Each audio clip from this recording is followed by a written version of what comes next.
السلام علیکم students, welcome to international relations theory and practice. آج ہمارا 31واں لیکچر ہے۔ آج کے لیکچر میں ہم وہی جو ڈیسیژن میکنگ کی باتیں شروع کی تھیں انہی کو مزید اینگل سے ایکسپلور کریں گے، اور ہم یہ دیکھیں گے کہ جی ڈیسیژن میکنگ جو ہے وہ بین الاقوامی سطح پر جب ڈیسیژنز لی جاتی ہیں تو اس کے اندر کیا کیا جو ہیں وہ طریقے ہیں۔ ابھی ہم بہت سے طریقوں کو، جو مختلف طریقے ہمیں بین الاقوامی سطح پر نظر آتے ہیں اور جو پروسیجرلی ہمیں ڈیسیژنز ٹیک کرنے کے وقت جو چیزیں جو ہیں وہ کنسیڈر کرنی پڑتی ہیں، ہم ان ساری چیزوں کو آج کے ٹاپک کے انڈر اسٹڈی کریں گے۔ آج کا جو پہلا ہمارے لیے سوال ہے یا پہلا ہمارے لیے جو ٹاپک ہے وہ ہے ڈیسیژن میکنگ کے پروسیس کو دیکھنا، کہ کیا پروسیس ہے جس کے تحت ڈیسیژنز جو ہیں وہ بین الاقوامی سطح پر فارمولیٹ ہوتی ہیں۔ تو چلیں now let us consider the first of such processes. Astute decision making requires identification of shortfalls. اب کوئی بھی اچھی ڈیسیژن جو ہے وہ تبھی بنتی ہے کہ وہ جو کمزوریاں ہیں جو کہ کسی بھی فیصلے کے انجام کو بیسکلی انیفیشنٹ کر سکتی ہیں، ان کمزوریوں کو پہلے سے ہی دیکھ لیا جائے، ان کا اعتراف کر لیا جائے، اور پھر پالیسی ایسی بنائی جائے کہ وہ ان کمزوریوں کا شکار نہ ہو۔ That is ideally speaking that is the best way to make a decision, کہ بیسکلی کوئی بھی اگر فیصلہ کیا جا رہا ہے تو اس میں جب یہ علم ہو کہ اس فیصلے کے یہ جو نتائج ہیں مثبت نہیں ہوں گے، تو وہ پھر فیصلہ جو ہے اس کو تبدیل کر لیا جائے۔ حالات، ظاہر ہے حالات کا اس میں جائزہ لینا بہت اہم ہے، گراؤنڈ ریالٹی کو سمجھنا، جو ریسورسز کی لمیٹیشنز ہیں ان کو سمجھنا بیسکلی، اور اس کے باوجود پالیسیز جب ایکچولی بنتی ہیں، ان کو جب امپلیمنٹ کرنے کی کوشش کی جاتی ہے تو کئی ایسی پیچیدگیاں اس میں آ جاتی ہیں جن کے بارے میں نہیں سوچا گیا تھا، which were not even considered while an assessment of shortfalls was taking place. But essentially کوئی بھی پالیسی بناتے وقت اگر بالکل ہی اگنور کر دیا جائے کہ جی یہ پوٹینشلی اس کی یہ شارٹ فال ہو سکتی ہے، پوٹینشلی یہ ویکنس ہو سکتی ہے، اور اس طرح پھر پالیسی کو تبدیل کرنا چاہیے، اگر یہ ایکسرسائز ہوئے ہی نہ تو کوئی بھی پالیسی اگر بس سوچے سمجھے بغیر اگر لاگو کر دی جائے تو پھر پالیسی کا نتیجہ جو ہے وہ بہتری کے بجائے بدتری کی طرف instead of being effective, a policy becomes completely ineffective, just a policy in name. So essentially it is very important to consider shortfalls and to try and think of alternatives, means to address those shortfalls. So یہ ایک سب سے پہلی چیز ہے جو decision making کے process کے اندر ایک جو جائزہ ہے کہ جی کیا کمزوری ہو سکتی ہے، کیا شارٹ فال ہو سکتی ہے، اور ان شارٹ فالز، ان کمزوریوں کو سامنے رکھتے ہوئے پھر فیصلہ بنایا جائے۔ یہ سب سے پہلا اسٹیپ ہے ڈیسیژن میکنگ کا۔ کلیریفیکیشن آف فیزیبل آبجیکٹیوز، دوسرا جو پروسیس ہے ڈیسیژن میکنگ کا وہ یہ ہے کہ جب ایک ڈیسیژن بنائی جائے تو اس کے کلیئر کٹ آبجیکٹیوز ہونے چاہیے، کہ جی مقصد کیا ہے، پالیسی بنانے کا کیا مقصد ہے۔ اگر کوئی ایجوکیشن کی پالیسی بن رہی ہے، ریجنل کوآپریشن کی پالیسی بن رہی ہے، تو اس میں مقاصد کیا ہیں۔ No policy is made just for the sake of a policy. Every policy has specific objectives.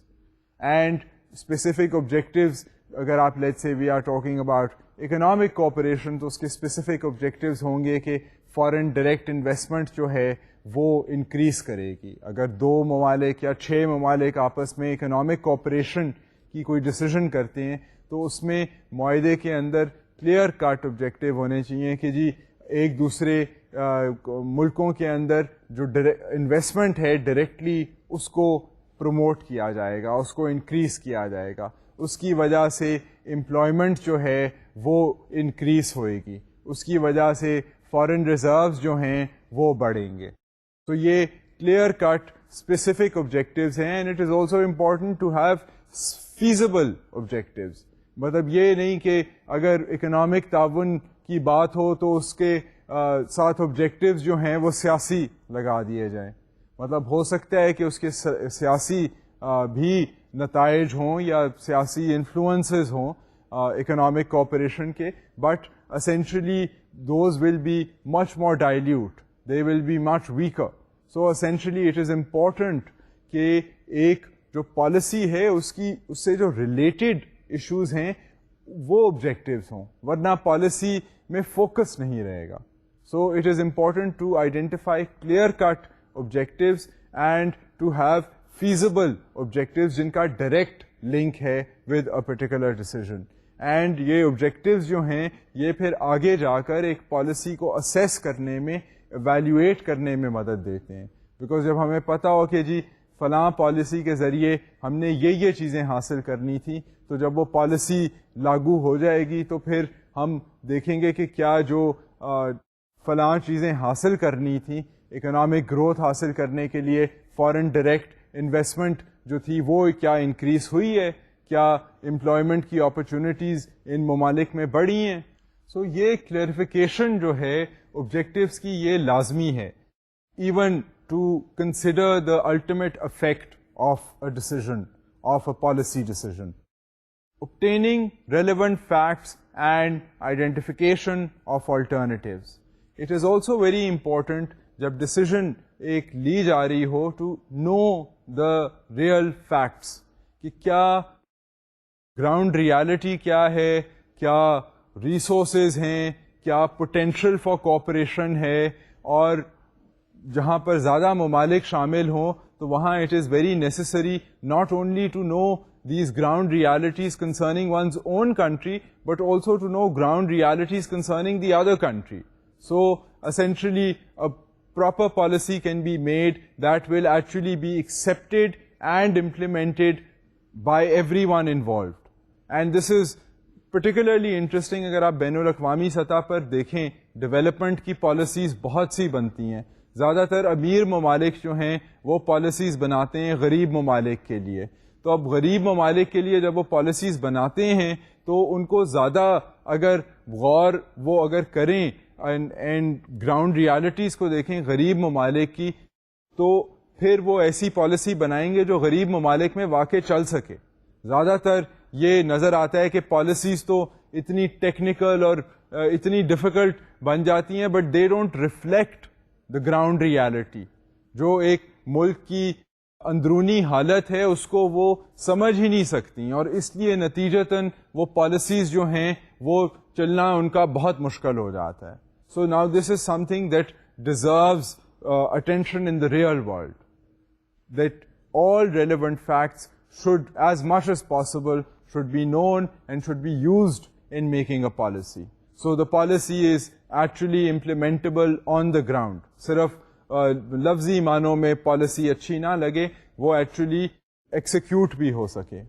ایک یہ چیز. دوسری چیز یہ ہے کہ بیسکلی یہ دیکھا جائے جب پالیسی بنا رہے ہوں کہ پالیسی یہ جو ہم بنا رہے ہیں اس کے علاوہ اور کون سی پالیسیز بن سکتی ہیں, اینڈ پھر اگر مختلف پالیسیز بن سکتی ہیں تو ان میں سے بیسٹ پالیسی جو ہے وہ کیا ہے, ایک نیشن کی انٹرسٹ میں بیسٹ پالیسی کیا رہے گی جو باقیوں کو بھی منظور ہوئے.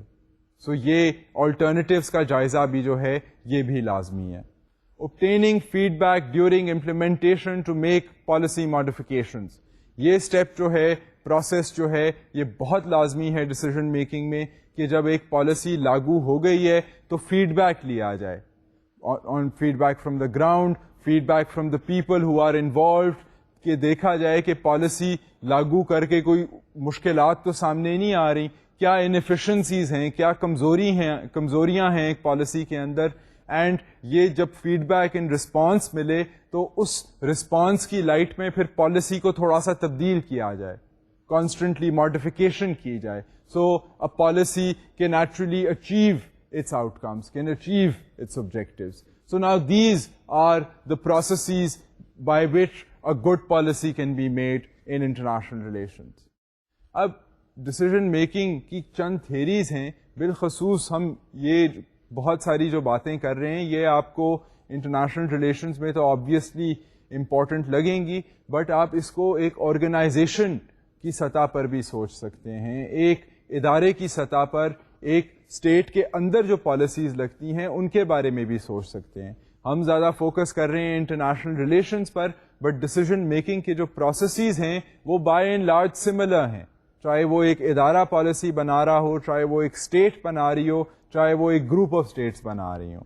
So basically having said this, now let me take you to some theories of decision making, and these theories now are particularly theories concerning international relations.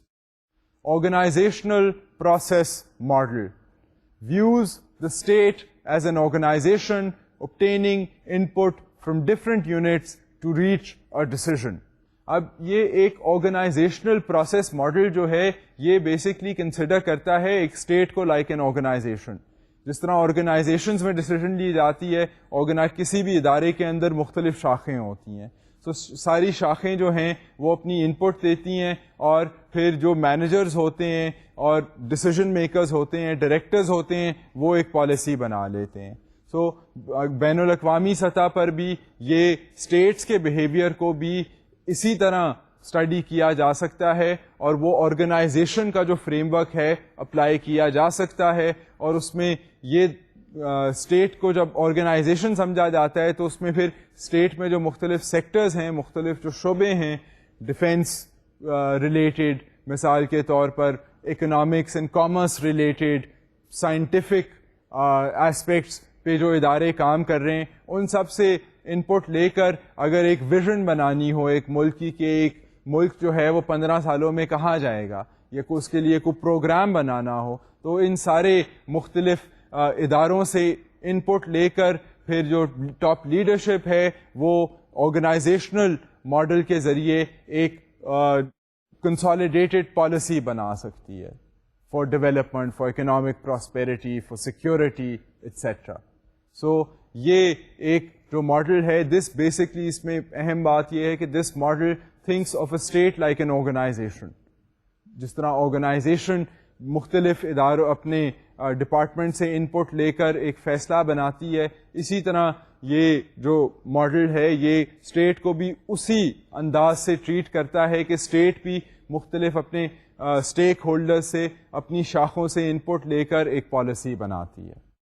Following this model can result in a bounded rather than a comprehensive viewpoint due to the splitting up and compartmentalization of problems. اب اس model کو international relations میں لاگو کرنے کا ایک slight مسئلہ ہے. وہ مسئلہ یہ ہے کہ یہ اپروچ جو ہے یہ ذرا تھوڑی سی ریجڈ اپروچ ہے.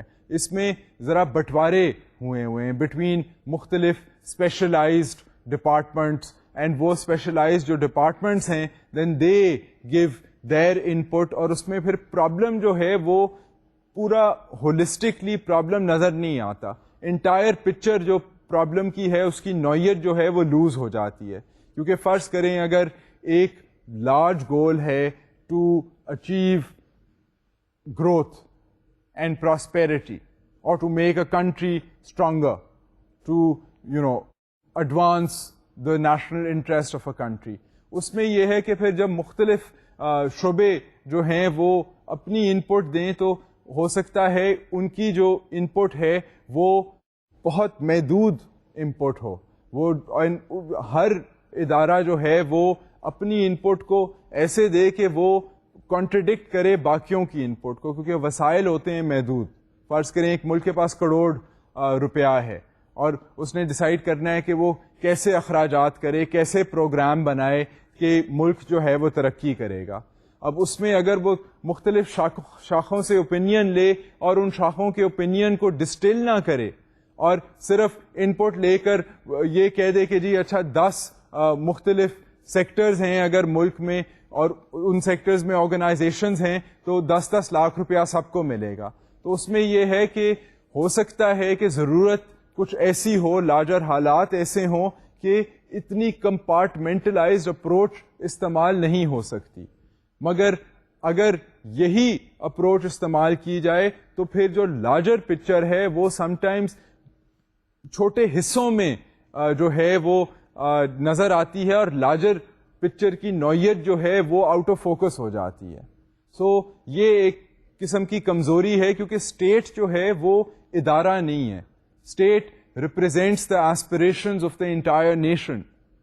The state has to find a balance between very important things like security, like, trying to ensure prosperity, to try and have a good image of a country internationally, to try and spread prosperity within a country. یہ نہیں کہ صرف کروڑ روپیہ تو ملک میں ہو مگر وہ 15 لوگوں کے پاس ہو اور باقی سارے بھوکے ننگے ہوں.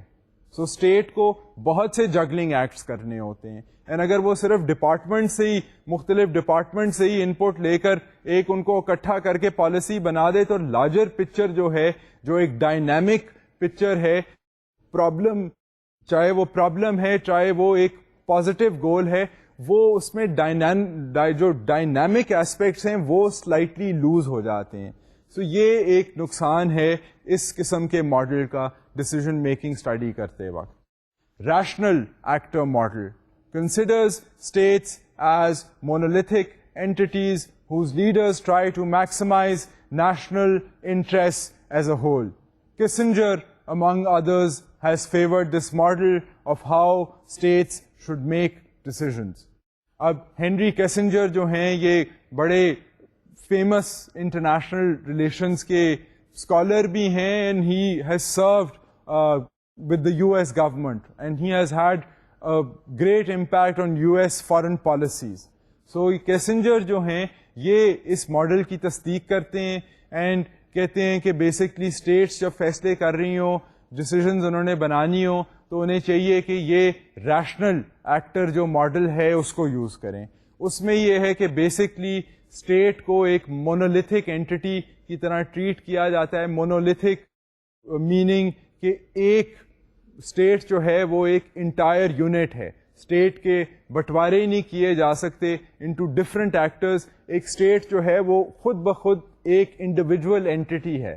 سو اس لحاظ سے اسٹیٹ جو ہے، اسٹیٹ کی نیشنل انٹرسٹ جو ہے اس میں اٹ ڈزنٹ میٹر کہ اسٹیٹ کس ایشو کو کس وقت ایمفسائز کرے، as long as it is rational and it realises ground realities, it makes a decision which is best for the entire nation. So essentially, basically, the bottom line is that a state should ensure its national interests, and it should think collectively for everyone and for all sides of national interest. So ye ek rational actor model hai which focuses on the state. It focuses on the leaders of the state. And Henry Kissinger endorsed this type of a model. Group politics model uses a bureaucratic framework in which different departments, agencies pursue their own vested interests as well as collective national interests. Ab jo group politics model hai, this is perhaps similar to the initial model that we had discussed, the model of an organization. Isme ye hai ki wo jo jis tarah profit making کی private companies ہوتی ہیں، یہ اس سطح پر جو ہے decision making کو نہیں consider کرتا. یہ ماڈل جو ہے یہ بیوروکریٹک سسٹمز کو کنسیڈر کرتا ہے. سو بیوروکریسی اسٹیٹ کی ہوتی ہے، مختلف ڈپارٹمنٹس ہوتی ہیں. سو یہ بیسکلی ان ڈپارٹمنٹس کے اوپر فوکس کرتا ہے، اینڈ یہ ماڈل یہ آرگیو کرتا ہے کہ بیسکلی ہر ملک کے اندر مختلف ادارے ہیں، مختلف بیوروکریسیز ہیں، مختلف ڈپارٹمنٹس ہیں. ہر ڈپارٹمنٹ جو ہے وہ ظاہر ہے ملک کا بھلا تو چاہتی ہے بٹ ساتھ ساتھ اپنا بھلا بھی چاہتی ہے. فار ایگزامپل ایجوکیشن ڈپارٹمنٹ جو ہے، اگر گول ہے prosperity, education department will feel that prosperity can be achieved through education. Someone from the agricultural department will argue that agricultural prosperity is vital for the prosperity of the entire nation. So they will present their arguments and argue for the collective prosperity of the nation, but they will emphasize the position of their own department. So یہ ایک group politics کا model ہے. مسئلہ اب تب یہ آتا ہے کہ ایک طرف تو یہ ہے کہ every different department will argue for their own interest, and they will try to project their interest as the interest of the entire nation. اب let's say in do contradictory interests ہیں, اگر 100 روپیہ ہے اسٹیٹ کے پاس and state has to invest it in several departments, تو ایک طرف جو ہیں ایگریکلچرل ڈپارٹمنٹ والے ہیں, دوسری طرف مینوفیکچرنگ اینڈ انڈسٹریل پروموشن کی بات ہے, تو پیسہ جو ہے وہ کہاں لگایا جائے؟ I mean, these are hard choices, and there will be arguments between various departments wanting a greater share of state patronage. So essentially limited means میں پھر یہ ہے کہ مختلف ادارے جو ہیں ان کی آپس میں ٹسل ہوتی ہے. So this is a fact of life, but by and large one has to admit and realize the importance of bureaucratic setups, and bureaucracy جو ہے وہ اسٹیٹ کی ڈیسیژن میکنگ کو ایڈ کرتی ہے, ہیلپ کرتی ہے. Then there is the personality process model. In addition to information and processes, the personality model focuses on cognitive and emotional factors in reaching decisions. اب یہ جو personality model ہے, ہم نے پہلے بھی کچھ in the last lecture ہم نے mention کیا تھا idiosyncratic factors کو, and historical یہ میتھڈولوجیکل سینس میں تھا. ہسٹوریکل سینس میں بھی ہم نے کہا تھا کہ جو حالات ہوتے ہیں, حالات کا جائزہ لے کر پرٹیکولرلی کرائسس سچویشنز میں لیڈرز کو جلدی جلدی فیصلے بھی کرنے پڑتے ہیں, جہاں پر ان کی اپنی ٹیمپرمنٹ جو ہے وہ سامنے آتی ہے, ریفلیکٹ کرتی ہے ان کی ڈیسیژنز میں. سو یہ بھی جو ماڈل ہے یہ اس چیز کا اعتراف کرتا ہے, and it focuses on cognitive. Cognitive کا مطلب ہے جو مینٹل پروسیسز, تھاٹ پروسیسز جو ہیں وہ اداروں کے بھی ہو سکتے ہیں, اداروں کے گائیڈنگ فلسفے جو ہوتے ہیں وہ انسانوں کے بھی ہو سکتے ہیں, لیڈرز کے بھی ہو سکتے ہیں. Some leaders have political philosophies that lean towards socialism. Other leaders are very pragmatic. Other leaders are very idealistic. So یہ جو پرسنالٹی کے فیکٹرز ہیں ان پھر ایموشنل سطح پر بھی کام ہوتا ہے. سینٹیمنٹ جو ہے پرٹیکولرلی ہسٹری کے بیسس پہ ممالک جو ہیں وہاں پر سم ٹائمز یو سی کہ وہ فیصلے لے رہے ہیں not on the basis of rationality but on the basis of emotion, on the basis of sentiment. So یہ بھی جو فیکٹرز ہیں ان کو ڈسکاؤنٹ نہیں کیا جا سکتا جب انسان بات کر رہا ہو ڈیسیژن میکنگ کی, کیونکہ بہت سے دنیا میں ہمیں فیصلے جو ہیں وہ نظر آتے ہیں, ممالک کے لیڈران جو ہیں وہ اس طرح کے فیصلے کرتے ہیں کہ وہ دے sacrifice certain things in order to maintain their sense of dignity, to safeguard their national interest. They compromise on other ideas. So یہ جو پیچیدگیاں ہیں کہ کہاں کمپرومائز ہوگا اینڈ کہاں پر سیکریفائس ہوگا, یہ ایموشنل فیصلے ہیں, یہ پرسنالٹی بیسڈ فیصلے ہیں, اور ان کا بین الاقوامی سطح پر آپ کو دنیا میں نظر آئے گا کہ خاصا امپورٹنٹ رول ہے. سو یہ ہیں 3 مختلف طریقے تھیریز ڈیسیژن میکنگ کی, جہاں پر پرسنالٹی پر زور دیا جا سکتا ہے, جہاں پر بیسکلی مختلف جو فیکٹرز جو کمپلشنز ہیں بین الاقوامی سطح پر ان کو اسٹڈی کرنے کے لیے یا اسٹیٹ کے اوپر فوکس ہے یا اسٹیٹ کے اندر جو ادارے ہیں ان کے اندر فوکس ہے. اینڈ بیسکلی اگر آپ دنیا کو دیکھیں, دنیا میں جس طرح فیصلے ہوتے ہیں, لیڈرز بیان دیتے ہیں, اسٹیٹ ڈپارٹمنٹس جو ہیں, فارن منسٹریز جو ہیں وہ بیان دیتی ہیں, آپس میں اسٹیٹس معاہدے کرتے ہیں, تو اس سارے پروسیس کو چارٹ کرنے کے لیے کسی نہ کسی ماڈل کا سہارا جو ہے وہ ضروری ہے. Different models emphasize different things. Personality model جو ہے وہ ایموشنل اینڈ تھاٹ پروسیسز پہ فوکس کرے گا, اینڈ یہ انڈیویجول ایڈیوسنکریٹک بیہیویئرس پر فوکس کرے گا. اگر اسٹیٹ بیسڈ ماڈل ہے تو وہ state as a monolithic entity کے اوپر فوکس کرے گا.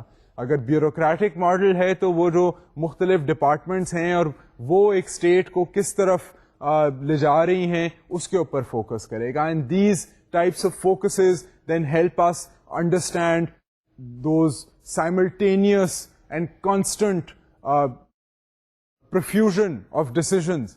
جو دنیا میں لاتعداد آپ کو ممالک جو فیصلے کر رہے ہوتے ہیں ان کو دیکھنے میں آپ کو اس طرح کے ماڈلز جو ہیں وہ مدد دیتے ہیں. That is why we are discussing them. یہ کچھ تھیوری ہے انٹرنیشنل ریلیشنز کی. اب ڈسیزن میکنگ میں مسئلے کیا آتے ہیں؟ دنیا میں کیا دیکھا جا رہا ہے کہ جب ڈسیزنز ممالک نے فیصلے کرنے ہوتے ہیں, فیصلہ سازی کرنی ہوتی ہے, تو ان کو اس میں دشواری کیا ہوتی ہے؟ چلیں آئے اب اس دشواری کو تھوڑا سا اسٹڈی کرتے ہیں. Cognitive nearsightedness and the urge to make decisions to satisfy immediate needs must be overcome for more sustainable outcomes. ایک تو یہ ہے کہ لیڈرز بھی جو ہیں ان کے بھی سیاسی پریشرز ہوتے ہیں. کئی بار وہ جذباتی ہو کر فیصلے کرائسس میں یا سیاسی پریشر کی وجہ سے کچھ ایسے فیصلے کر جاتے ہیں جو بہت نیئر سائٹڈ ہوتے ہیں, زیادہ دور کا نہیں وہ سوچتے کہ پھر اس فیصلے کا انجام کیا ہوگا. اگر ایک لیڈر جذباتی ہو کر اگر ملک جو ہے وہ خسارے میں جا رہا ہو اور وہ جذباتی ہو کر کہے کہ میں نے تو سارے جو میرے ملک میں جتنے لوگ ہیں میں نے ان کی اور کام کرتے ہیں وہ اسٹیٹ کے اداروں میں میں نے ان کی تنخواہ کو بڑھانا ہے, تو وہ 2 مہینے 3 مہینے میں اسٹیٹ جو ہے اسٹیٹ کی اکانومی جو ہے اس کو بینکرپٹ کر دے گا. سو یہ نیئر سائٹڈ فیصلہ ہے. بس اس پہ سیاسی پریشر بھی ہوتا ہے لیڈر پر.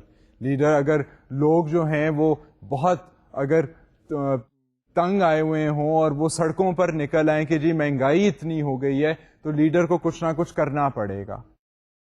سو یہ ہر قسم کے پریشرز ہوتے ہیں اور کئی بار بہت غلط ڈیسیژنز بھی ہو جاتی ہیں. ان کو جب پھر over a long period of time دیکھا جائے تو کئی ڈیسیژنز کو ابینڈن کرنا پڑتا ہے, چھوڑنا پڑتا ہے, کیونکہ ان کا لانگ رن جو ہے وہ وزن نہیں ہوتا, نظر نہیں آتا, ان کا نہ کوئی اثر ہوتا ہے نہ اس پالیسی میں وزن ہوتا ہے.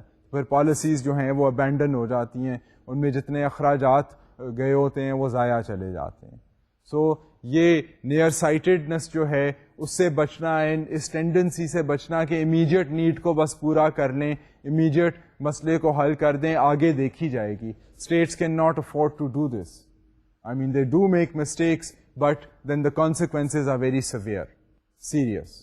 Oversimplification leads to dealing with symptoms instead of problems.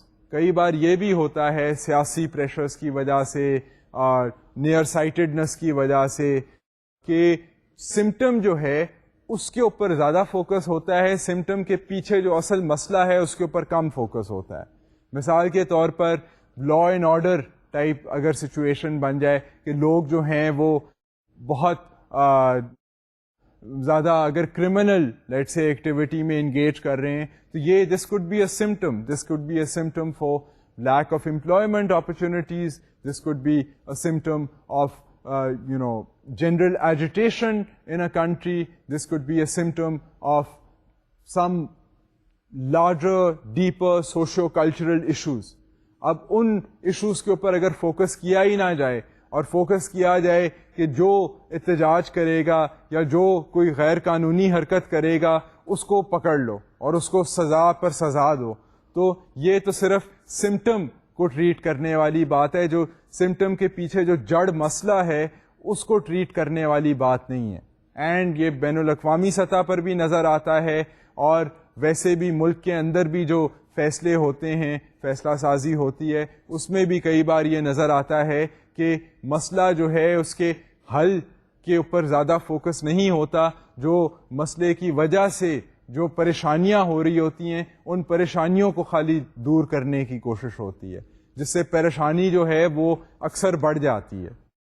سو یہ ایک پرابلم ہے اور ایک جینوئن ڈفیکلٹی ہے ڈیسیژن میکنگ کے لیے. Myopic perspectives without consultation and accommodation of different views lead to narrow-minded policies.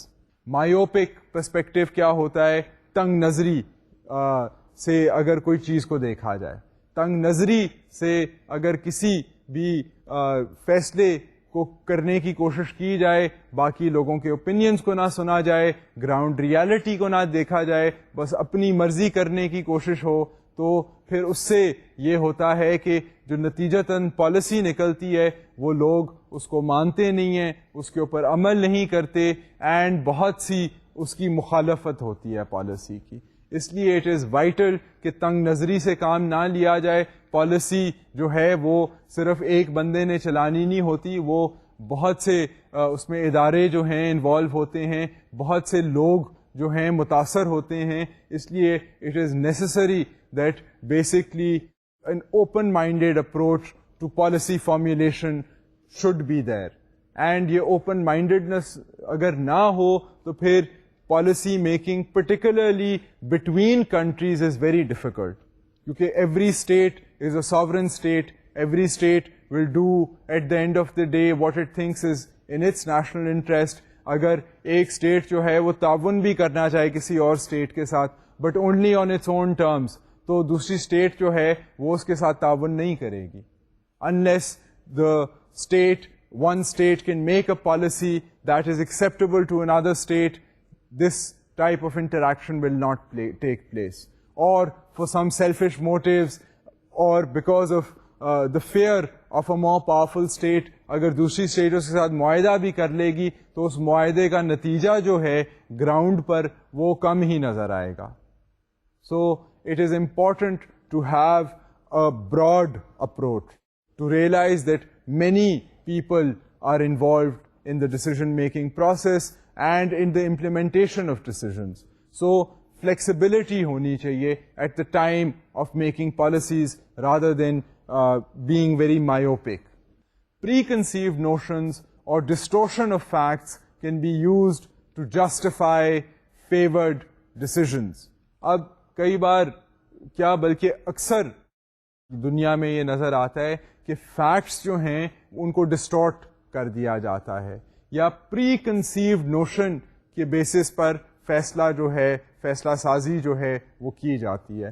Pre conceived notion اس طرح کا کہ لیٹ سے اگر انٹرنیشنل ریلیشنز میں بات ہو رہی ہے تو preconceived notion could be that developing countries are corrupt.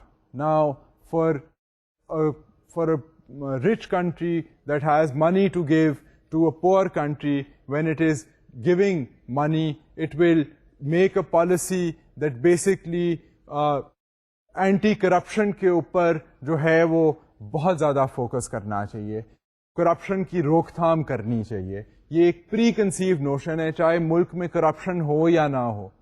تو ڈیولپمنٹ کی پالیسی اگر کوئی بنے گی, اگر $1 کروڑ دیا جا رہا ہے ایک ملک کی ڈیولپمنٹ کے لیے, تو اس میں سے 15 کروڑ روپیہ جو ہے وہ کرپشن کو پریونٹ کرنے کے لیے, اکاؤنٹیبلٹی کے لیے, اور ٹو انشور کہ پیسہ جو ہے وہ اسپینڈ ہو رہا ہے اس کے لیے جو ہے وہ ریزرو کر دیا جائے گا. Now it is very possible that kind of money is not needed in every developing country, but that becomes a precondition. And یہ پری کنڈیشن اس بیسس پہ بن جاتی ہے کہ غریب ممالک جو ہیں وہ ہوتے ہی کرپٹ ہیں. That is not necessary, because they even if there is rampant corruption in many developing countries, that is a symptom. ایک سمٹم ہے کہ سسٹم جو ہیں وہ ایفیشینٹ نہیں ہیں, لوگوں کی تنخواہیں کم ہیں, and then they bypass the system. So یہ ایک سرسری سی اپروچ جو ہے, اور ایک پھر سارے غریب ممالک کے اوپر ایک اپروچ کو جنرلائز کر دینا would be a preconceived notion. And distortion of facts also takes place.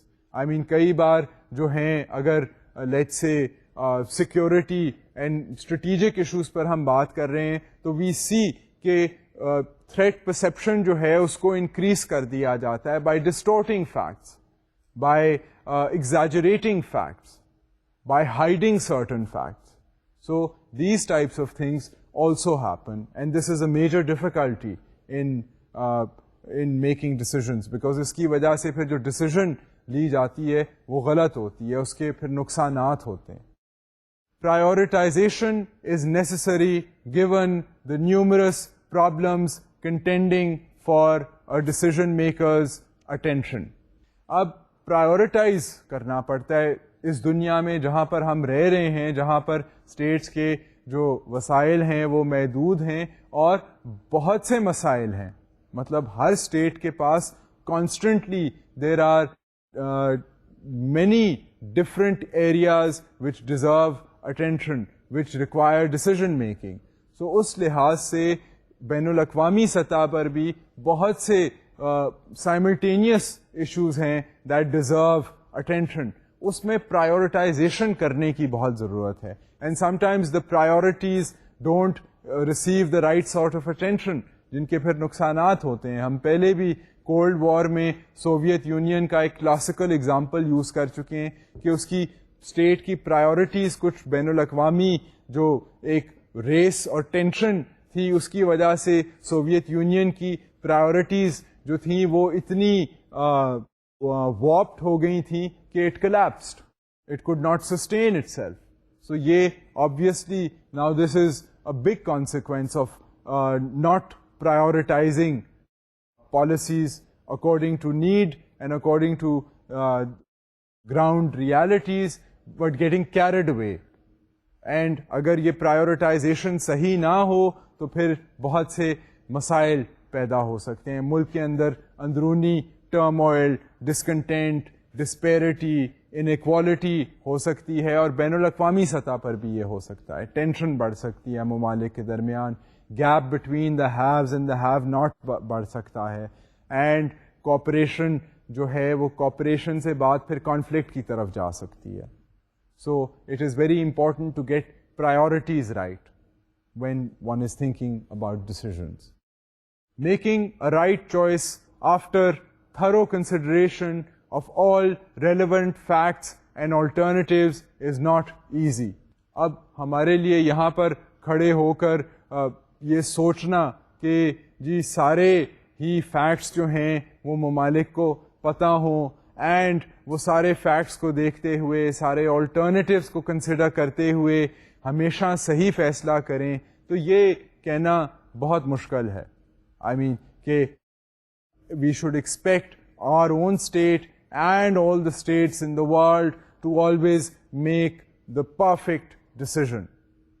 It would be great, the world might be a very better place if that happened, but unfortunately we see that decision making کا process جو ہے اور اس کی جو out کم جو ہے it is far from perfect, and it is also understandable given the complexity, the contradictions and the severity of problems and the limited means that states have.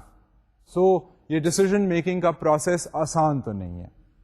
Avoiding biases is also difficult given the vested and divergent interests are often prevalent amongst decision making units. اب ایک اور جو مسئلہ ہے وہ ہے different interests کا, کیونکہ آپ کو یاد ہوگا ہم نے 2-3 ماڈلس کی جب بات کی تھی, بیوروکریٹک ماڈل کی, ہم نے بات کی تھی آرگنائزیشنل ماڈل کی, جب ڈیسیژن میکنگ کے پروسیس کو اسٹڈی کر رہے تھے تو ہم نے کہا تھا کہ مختلف ادارے ہیں جو اپنی ان پٹ دیتے ہیں پالیسی میکرز کو ایک لارج ڈیسیژن بنانے میں. تو اس میں یہ ہے کہ سارے جو مختلف کمپارٹمنٹس یا بیوروکریٹک سیٹ اپس ہیں وہ ان کی جو ایڈوائس ہے اور ان کی جو ڈیمانڈ ہوتی ہے وہ ضروری نہیں ہے کہ وہ باقی ڈیمانڈس کے ساتھ جو ہے وہ یکجاں ہو یا سائملٹینیسلی جو ہے وہ ری انفورس کرے دوسری ڈیمانڈس کو. اکثر یہ ہوتا ہے کہ ویسٹڈ انٹرسٹ جو ہیں وہ ایک دوسرے کی ڈیمانڈس کو انڈرمائن کرتی ہیں, کانٹرڈکٹ کرتی ہیں. ہر ڈپارٹمنٹ جو ہے وہ اگر ملک کے پاس 100 روپے ہے تو ہر ڈپارٹمنٹ جو ہے وہ صرف 10 روپے نہیں مانگے گی. زیادہ تر ٹینڈنسی ہوگی کہ کوئی 12 مانگے گا, کوئی 15 مانگے گا, کوئی 18 مانگے گا, all arguing that that kind of money is justified given the dire need for investment in their department, because investment in their department will be the best way to ensure collective interest.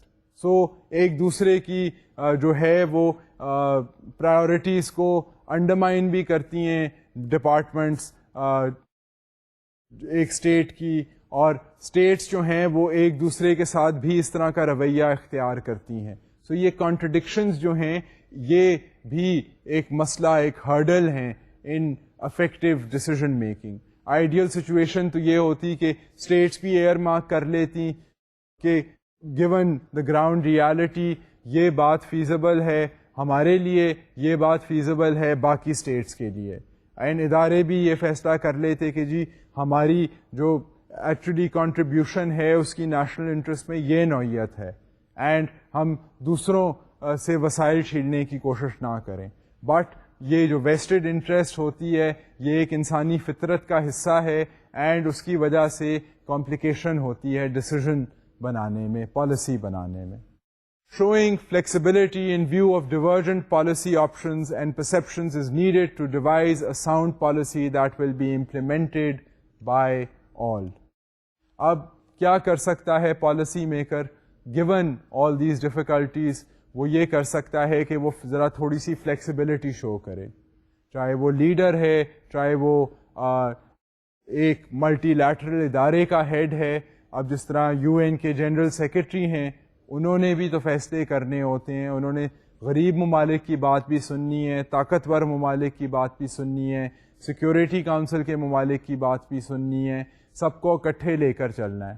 تو جب اس طرح کی various interest ہوں تو the best approach is to be flexible, to show flexibility and to try and keep as many people happy as possible and to ultimately be able to see کہ جو various inputs آ رہی ہیں ان کا ultimate goal میں کیا contribution ہوگا, اور اس کے مطابق پھر ایک policy کو formulate کرنا.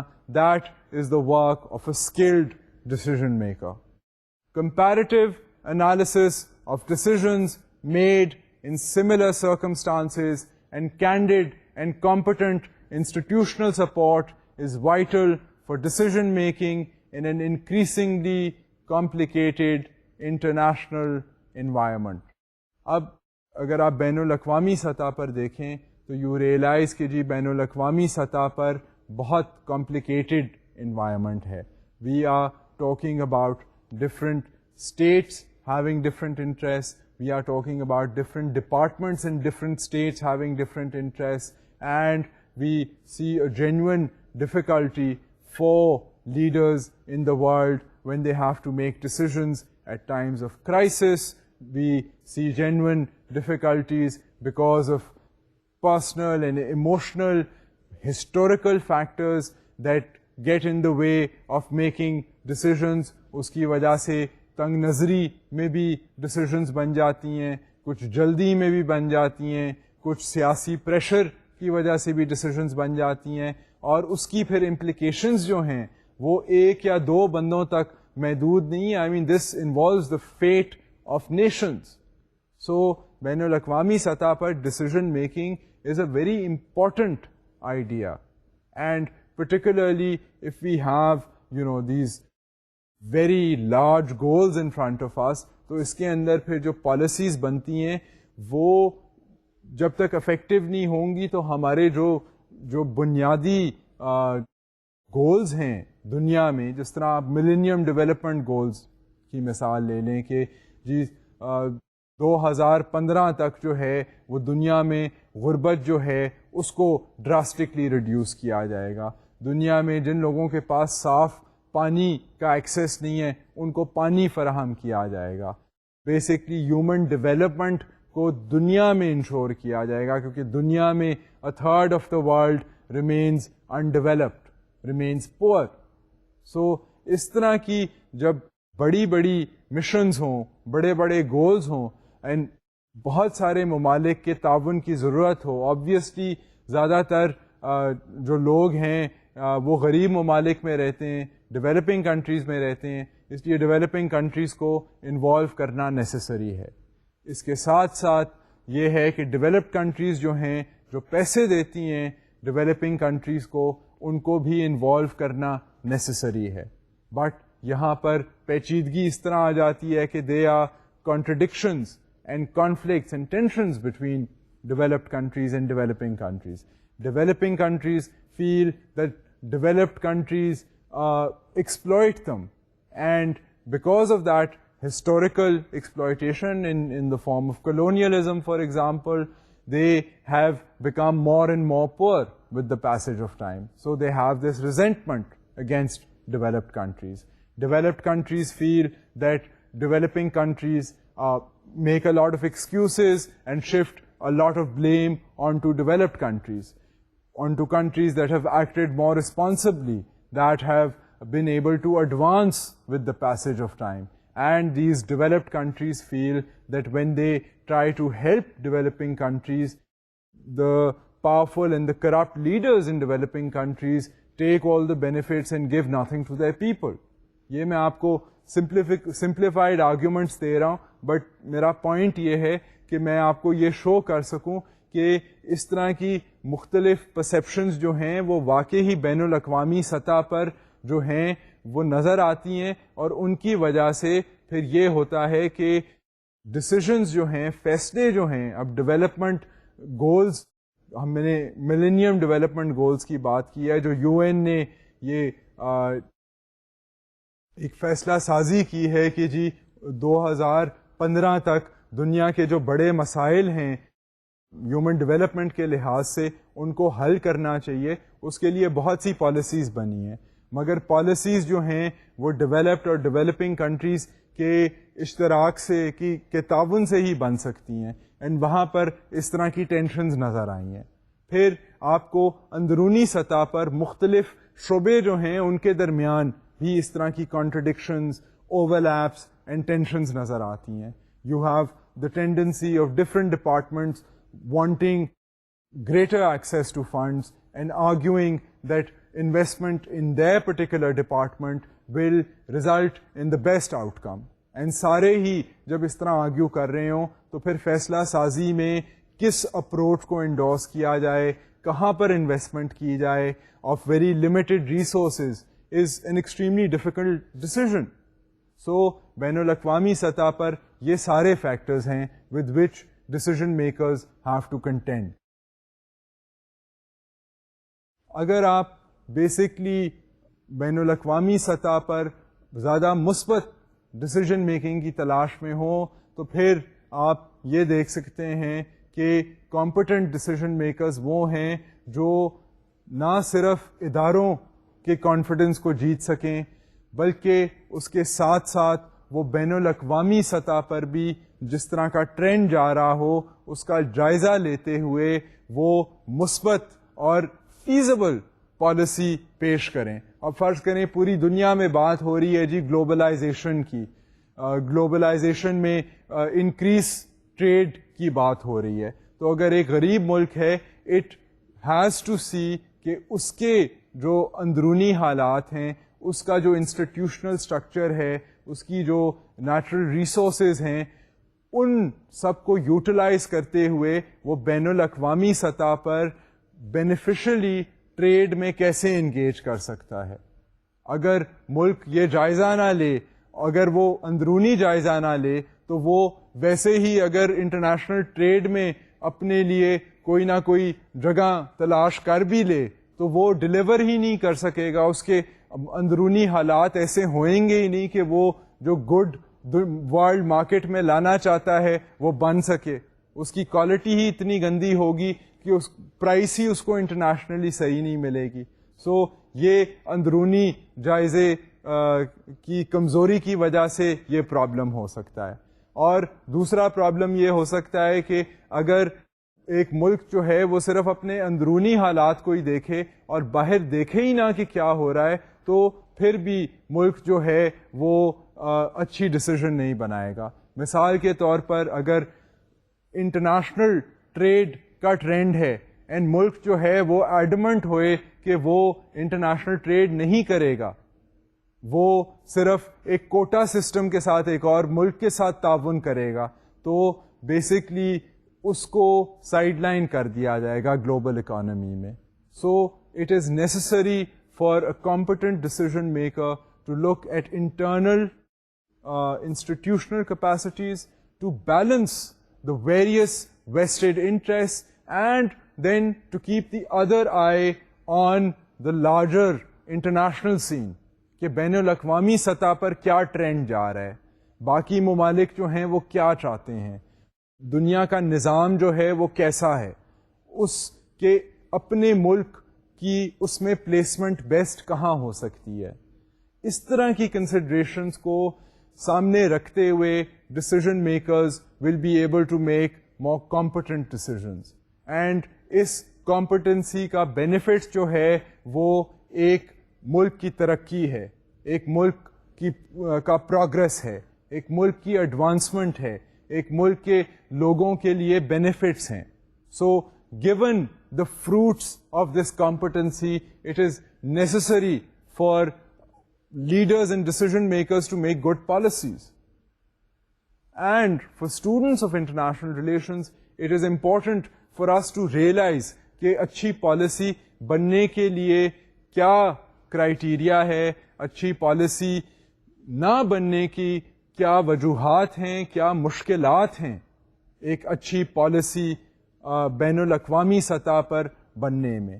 سو یہ اب ہم نے ساری باتیں جو ہیں ان کو مختلف اینگل سے ڈسکس کیا ہے. آئی ہوپ کہ جب آپ بین الاقوامی سطح پر آپ کسی ڈسیزن کو بنتے ہوئے دیکھیں گے, فارمولیٹ ہوتے ہوئے دیکھیں گے, تو آپ یہ ساری چیزیں جو ہیں اپنے ذہن میں رکھیں گے, and that will enable you to see if a particular policy, if a given policy is a sound one or not. پیچیدہ انٹرنیشنل ماحول میں آپ as a student of international relations آپ یہ کر سکتے ہیں کہ آپ بیسکلی ایک کمپیریٹیو انالیسس کریں. آپ مختلف ممالک کو دیکھیں جو بیسکلی لیٹس سے اگر ڈیولپنگ کنٹریز ہیں یا ایڈوانس کنٹریز ہیں, آپ ان کی پالیسیز کو دیکھیں, and you can compare and contrast how different countries with similar circumstances have made different choices, and then آپ کو نظر آئے گا کہ ان choices کی وجہ سے results جو ہیں وہ کیا ہیں, کون سے ملک جو ہیں وہ 20 سالوں میں کہاں چلے گئے ہیں اور باقی ممالک جو ہیں وہ کہاں چلے گئے ہیں. آپ مثال کے طور پر آپ پاکستان کو دیکھ سکتے ہیں. آپ پاکستان, اب آپ کو آئیڈینٹیکل ملک تو پاکستان جیسا نہیں ملے گا, مگر آپ پاکستان کے ساتھ آپ ملیشیا کو دیکھ سکتے ہیں مثال کے طور پر, اینڈ یو کین سی کہ ملیشیا میں کیسی پالیسیز تھیں اور پاکستان میں کیسی پالیسیز تھیں اور ان پالیسیز کے کیا نتائج ہوئے. سو یہ جو پروسیس ہے یہ آپ اسی طرح کا پروسیس ڈیولپڈ ممالک میں بھی لگا سکتے ہیں. آپ کمپیئر کر سکتے ہیں countries like France and Britain for example, اور you can compare Scandinavian countries, you can compare South East Asian countries and see کہ internationally, domestically وہاں پر کیسی decisions ہوئیں and ان decisions کے consequences کیا ہوئے vis-a-vis the protection of national interests of those given states. So یہ بین الاقوامی سطح پر اس طرح کا comparison جو ہے یہ ممکن ہے. Obviously اس میں exact comparison نہیں ہو سکتا because countries can be similar but they are not identical. I mean different countries have different circumstances and variance ہمیشہ ہوتی ہے between the circumstances of one country and another country. But we can still now, I think, given the types of things we have discussed, we can now be in a position to try and assess different types of decisions. And I encourage you, آپ بھی جب مختلف decisions کے بارے میں پڑھیں یا دیکھیں تو آپ بھی ان کو اسیس کرنے کی کوشش کریں on the basis of these, اور try to apply a particular model on to a given decision and try and see کہ اس کے اندر کیا ویسٹڈ انٹرسٹ ہیں اینڈ اس کے آبجیکٹیوس کیا ہیں. So that will enable you to get clearer understanding of the decision making process in international relations. So with these ideas now having been laid out in my lecture, I hope کہ آپ لوگ جو ہیں اس position میں آ گئے ہیں کہ آپ بین الاقوامی سطح پر ڈسیزن میکنگ کے پروسیس کو بہتر سمجھتے ہیں. And with this hope I will close the lecture for today and hope to see you next time. خدا حافظ.